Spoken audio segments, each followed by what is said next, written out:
یا تک داشته باشیم و نصف شب ببینیم چی میشه. اکتیویژن نیم اکتیویژن سوپرسل دیگه 13-14 نمیندازه که 15 بندازه ما رو با یا بس خوش نمیاد بگم.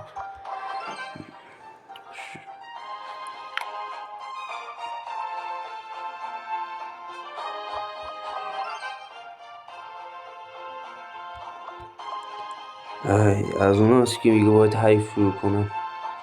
چی؟ چه؟ من خارق ایران گو فشار چیه؟ فشار نمیخورم، فشار دارم تو منو میکنه. برمیگردم من گو میخورم برمیگردم. طرف کرده منو دیگه کجاشو بگردم.